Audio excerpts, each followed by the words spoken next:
Okay. Hi, Lissa. I'm getting ready to interview Amy Ballantyne, and I'm going to start now. 3, 2, 1.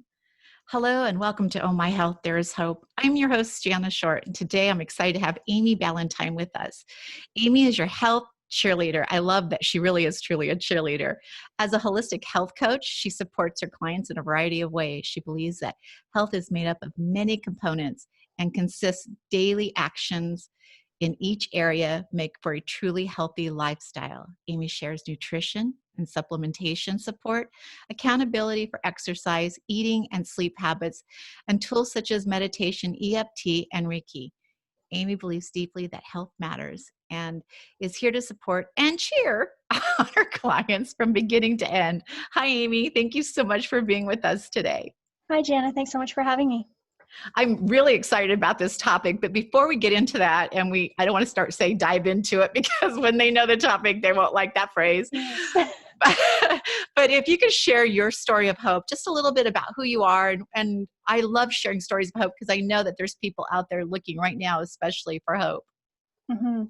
Well, one of the reasons why I chose this topic to speak with you about on the podcast today, Jana, is because I grew up in a state of constipation as a young child. And my story of hope is for any moms out there, any dads, any parents that are struggling with their children in this position. There is hope that there are solutions out there to help your children feel better. And I know myself, I came into much of this knowledge later on after university, and I wish that I would have known how to make myself be in a healthier state so much earlier, because it wasn't until past university that I actually got this all sorted out. And that's a long time, right? So I'm excited to share some of these tips and strategies with the listeners so that we can be of service and help others. So in case you haven't guessed, our topic today is about poop. And you know what? I think it should be talked about. Everybody does it. And Yes, I agree. I think it should be talked about what's healthy, what isn't healthy, like what your norm is. And so why don't you just tell us a few things about maybe what a normal system should work like?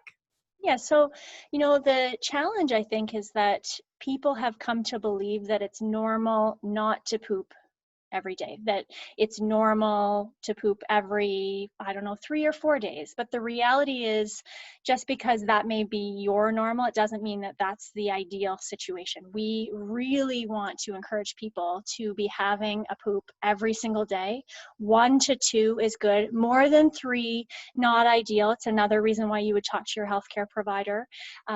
But really, we're looking for at least 1 poop a day because we really want to be cleaning that out. Just like Jana, you shared earlier with me, we eat every day, right? So we want to have the system flowing and have nothing stuck in any places because that can cause really serious health problems as well.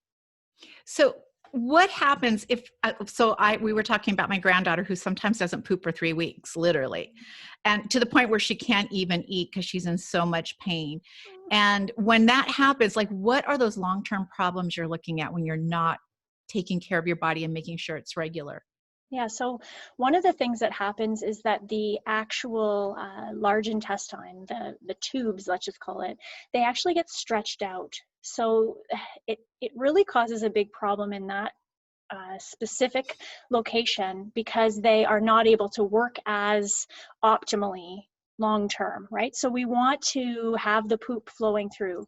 Additionally, the poop being stuck in these areas, whether it's small intestine or large intestine, is a problem because there are waste products. This is the waste that we want to move through. So especially when you get to the large intestine, all of the nutrients have been taken out of the food for the most part. There are a few things left, and water, of course, gets taken out during the large intestine process as well. But the rest of it is, waste and toxins. And if it's sitting in there, then that can actually flow back into the bloodstream. And we don't want to have this waste sitting in our body. It can cause a lot of gas, bloating. I'm not surprised your granddaughter is feeling in so much pain. And it's probably the reason why my parents tell the story of how I hid behind the chair because I didn't want to go to the bathroom because it hurt so much. Like, it's not a fun experience being in this place. So that's why I do want to share some of these strategies. I think it's also a contributing factor to leaky gut syndrome, like as far as your intestines not being able to contain stuff like it's supposed to because we've stretched it and held this our body's trying to get rid of this. It's toxic. It's like your body said, nope, this isn't what we need. We're wasting it. It's going in the garbage. And then it's like having that garbage stored in your home and you're never taking out the cans, right? Oh, yes. Yes. That's an excellent analogy. Yep. So I love it. One of the things that we talked about was young kids. And the reason I wanted Amy to come on, one of the main reasons was I get approached maybe 25 times a month. That is huge, with parents saying, what can I do naturally for my kids?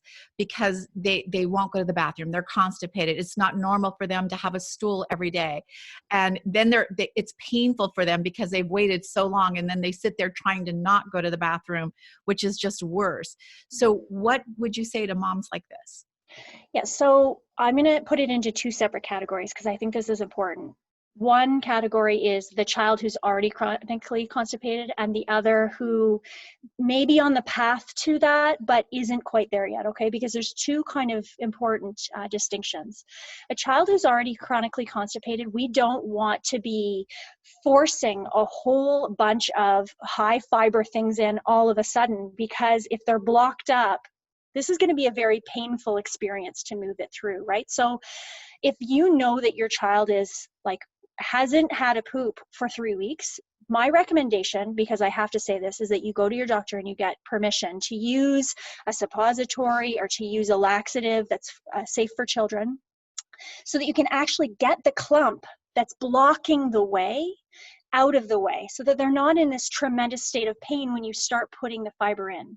This is like a really crucial step that sometimes, I've even done it myself as parents. I'm like, oh my goodness, she's constipated. My middle daughter has this problem frequently in the summer when she hasn't drank enough water and she's outside playing baseball, softball a lot. So this is when we typically see that problem manifest the most. So that's what I would say if they're in that category. I don't love the concept of using those things, I'll be honest with you, but I also don't want to cause their little tummies, and the mindset around being in pain around pooping is also not a good thing. And I know that you could probably talk about that, Jana, for sure. But if we can get them to a place where their system is cleaned a little bit out, then we want to start introducing things like the prune juice, the figs. Now, let's be honest, if you haven't drank prune juice in a while, it's not all that great. So what I recommend is diluting it in water, putting the prune juice into purees, into smoothies. If you're going to make muffins or if you're going to make pancakes, just putting a bit in that way. Apple juice is okay, but it does cause the child to actually fill up and not want to be eating a normal diet. So pear nectar is actually another great solution in addition to prune juice. Also things like ground up flaxseed, ground up chia seed. We said earlier when we were having a little conversation before, Jana, about, we don't want to hide it, but, we are the person here for this child to help them along this journey. And I think we're serving them more by helping them to get the nutrients into their body. Of course, we're not doing it in a malicious way, but we want them to get these nutrients in somehow, right? So I don't think that that's bad to be putting in some extra flaxseed when you're making your pancake batter or when you're making your muffins or when you're making your cookies. Like, my family actually thinks, ooh, I wonder how many interesting things Mommy has added to this today. Because I've always added so many things to any time I'm making a batter. And even now that we're doing smoothies more often with the kids, I'm trying to add in those berries that we know are high in fiber, right?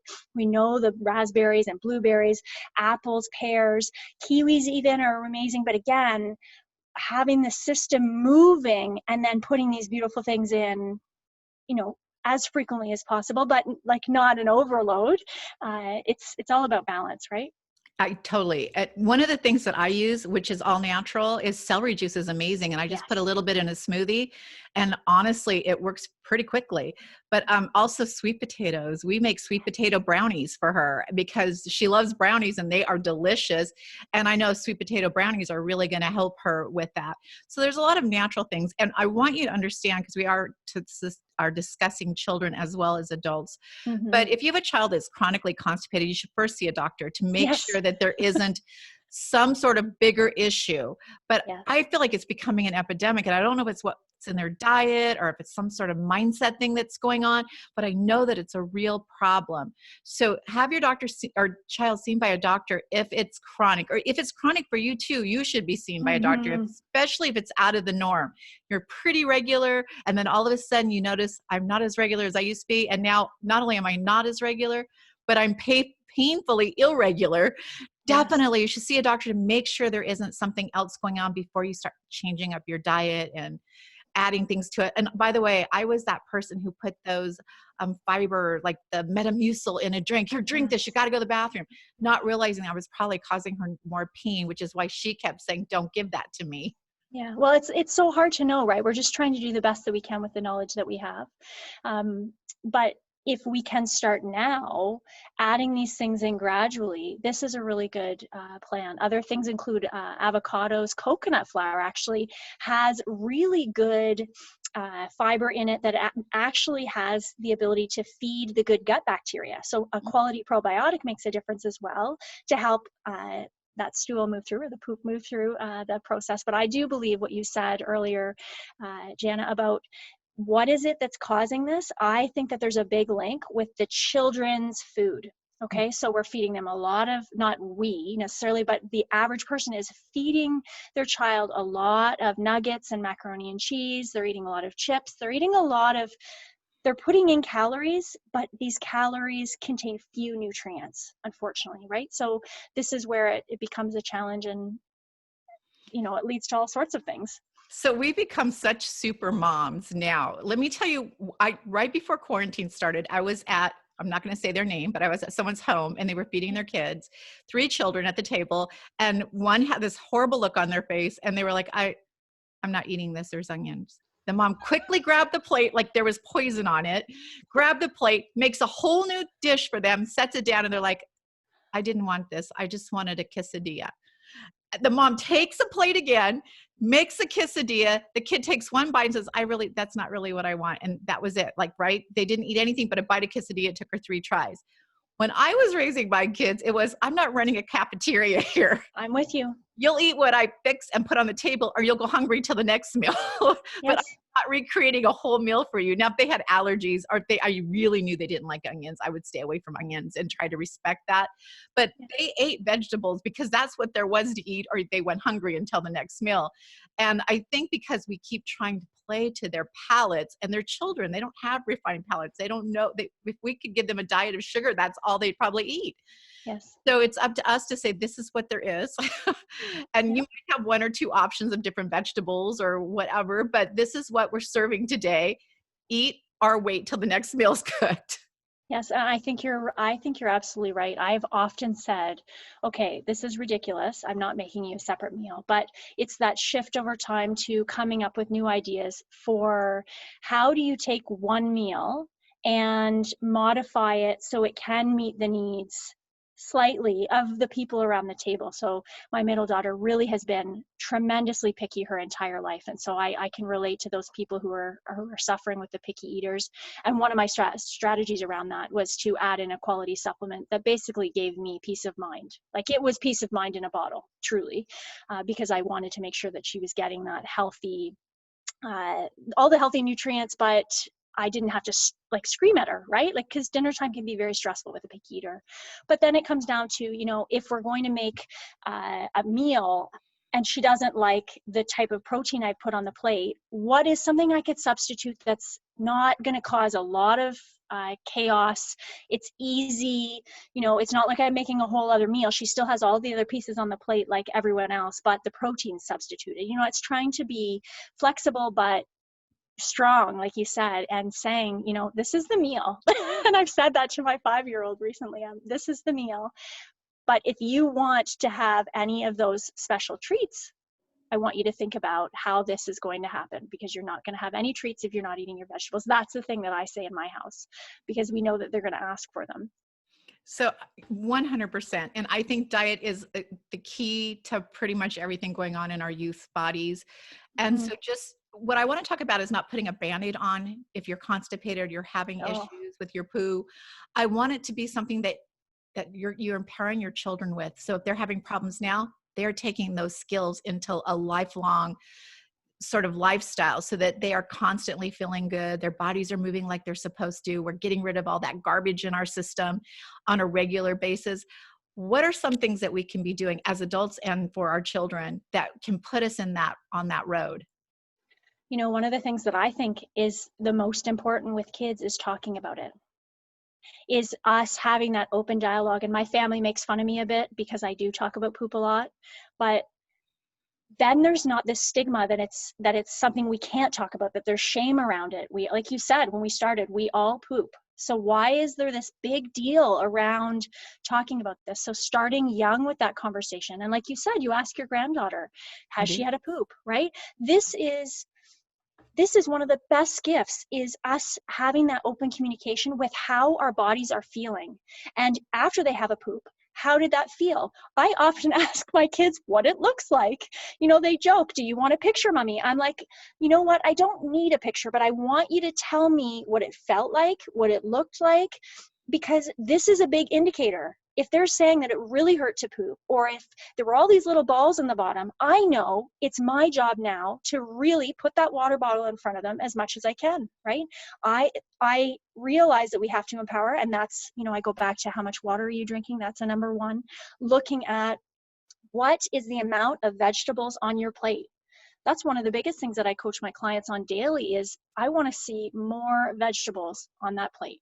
Yes, and fruit too. I'm fine with the fruit, but I want to see more vegetables. And if you up that, your system is going to work better over time. And of course, the other big one is movement, right? Making sure that our kids are getting movement, and we ourselves are getting movement. If we've been sitting at the desk all day, or sitting on the couch, your digestive system requires movement in order for it to work effectively as well. So if you're just sitting around, how can we expect our body to do all this extra work, right? And one of the things that you brought up that is a very real side effect is that your intestines do stretch out to, it's like your stomach stretching out to take on a big meal when you're not normally eating a big meal. They stretch so big, but so does the poo inside of them. And so when it's time to, the body's finally pushing it out, it is very painful and it can be very hard to pass. And if they're going on and they're chronically constipated and this is becoming a huge issue, do the bowels go back like the stomach will? Will it shrink back down? Do you The know? bowels will eventually, from what I understand, but I my understanding is, how long have they been stretched out, right? The the part with the stomach is that it empties. So it fills and then it empties. But if the chunks of hard poop are sitting in that, especially the large intestine, and expanding it and expanding it, it does take some time to get back to a normal state. So it's how long have they been in that position? I agree. I mean, I think kids will probably bounce back because I think the older you get, the harder it is for things to Agreed. bounce back. So kids will have a better opportunity of bouncing back. But what does a healthy system look like? Now, I know everybody's different, but I'm telling you, if you're telling me you only poop twice a week, you are not in a healthy pattern. You are, unless you're, like I said, you're only eating twice a week. But if you're eating regularly, you probably, and you're only having a bowel movement twice a week, there's something wrong. And Yes. I know people who tell me, oh no, I have regular bowel movements twice a week. That's a lot of poop stuck in there. That is a lot of poop stuck in there. Honestly, like, I'd have to really know what the meals were, but if we just used an example that you close your fist, now your poop maybe isn't that big, okay? But if you close your fist and you think this is your meal, and then you eat another meal, and then you eat another meal, right? This clump of food that has had all the nutrients taken out of it and is like hard, like solid, flowing through, if it's not coming out the other end, we know it's not in the stomach anymore. Right? Right. We need to have it moving once per day. That is a healthy system, I at totally least one agree. per day. Yeah. So what are some of the natural steps that people can take? We talked about some food. I know exercise is super important. It's huge. Movement helps movement. Like it's true. Like if you are moving, it helps. So if you're having a problem, do that 30-minute walk and come back, have a lot of water, and it really does help. So what other things can we be doing? Another strategy is in the bathroom actually to have a footstool. So this can allow the pelvic area to be actually tilted to the appropriate amount. And this can help with kids as well. There's actually footstools on the market for pooping. They're called squatty potties. So yes, you can check that out if that's of interest to you. But any footstool that's going to raise your knees up slightly higher is what you're looking for, so that your pelvis is tipped, is going to make a difference to the flow of the system.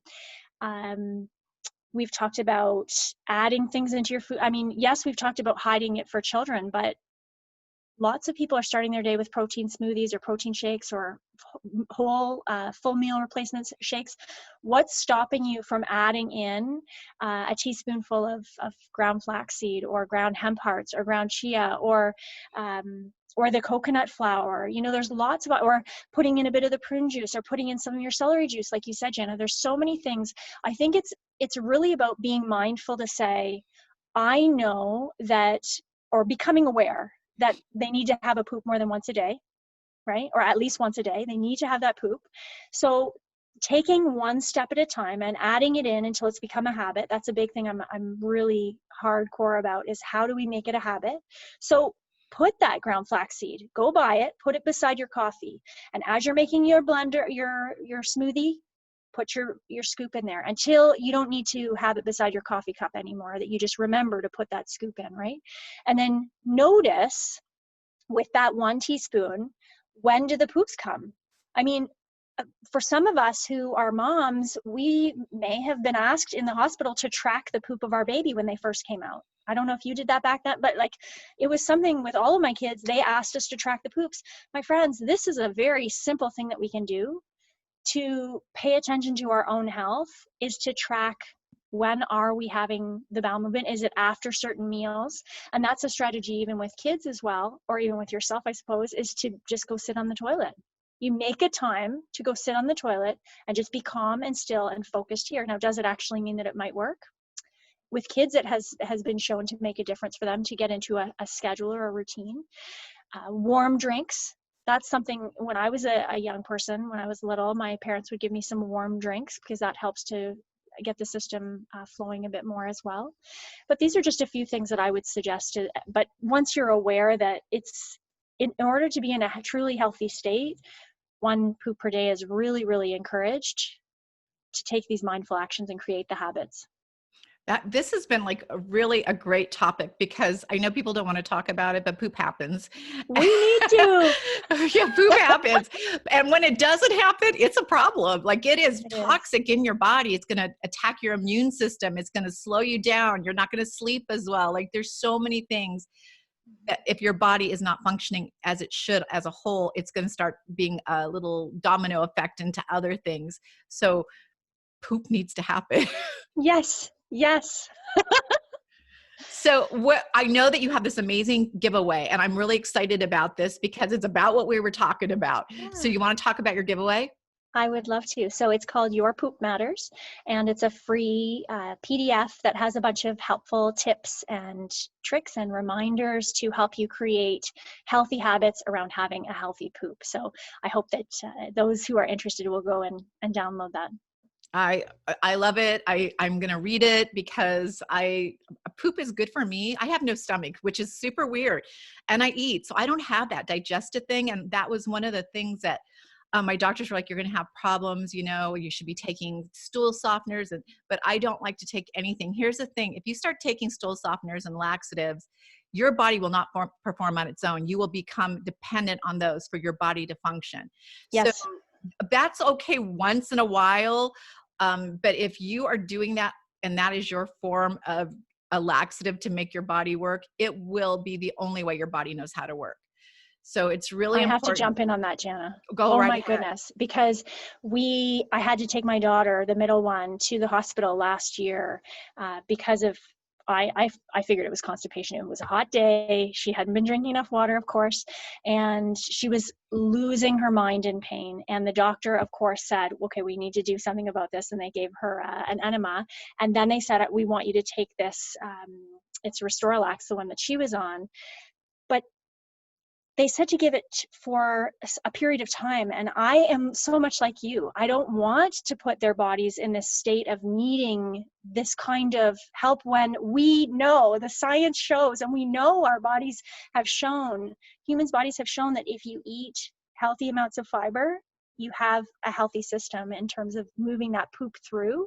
So I did use it as the doctor required for the short period of time, but you're absolutely right when it comes to using these medical things Right. consistently over and over again. It's not a good thing. If we're definitely using or eating the proper diet, getting plenty Mhm. of fluids, getting that movement in, that physical movement, we will get a bowel movement. So Yes, it yes, will work. And then your body knows what to do. Like I've got literally, I know exactly what time of the day I'm going to have a bowel movement. It's like clockwork. And I have more than one a day, but I know that this is how my body works. So if a day or two goes by, I notice something's not right. Am I not drinking enough? same. Am I not moving enough? But I start to feel tired and I get cranky and I feel bloated and I'm just not comfortable. And that's only 1 or 2 days without being on my regular schedule. Yes, I can only imagine what it feels like for 7 days. And I used to have that. So I don't know why I can't remember the feeling, but now that I've had such a good flow, let's call it the flow. I've been in such a good flow I that don't want to use the word flow when we talk about bowel movements because that's another problem. that's also a problem. So the poop moves That's in such a right. good way that I don't remember when it was really, really bad, but my parents remind me of how bad it was. So it must have been pretty bad when I was a kid. So, Amy, where can people find you if they want to connect with you? Amy's an amazing expert. She was a client of mine. I love her, love her. And whenever she puts something amazing out, I always give her a shout out because she has really great success with her clients. Where can people find you? They can find me on Facebook, amyballantyne.official, on Instagram, Amy Ballantyne, Twitter, _Amy Ballantyne. I'm on Pinterest and LinkedIn as well. So any of those places I would love to connect. And we'll also have those links in the show notes as well as the link to her freebie offer. I would totally grab that freebie offer. And if you have any questions about it, I'm sure you can reach out to her on her social media. She's happy to answer them. That's why I love her. She's that real Oh, person. She shows up for you. thank you, Jana. Thank you so much for being with us, Amy. Do you have any last words on poop except for go? Oh, your poop matters. Please start being mindful of it, being aware of what's happening, and take those steps to make the habits of adding in these healthy things so that you can have a great poop too. Thank you, Amy.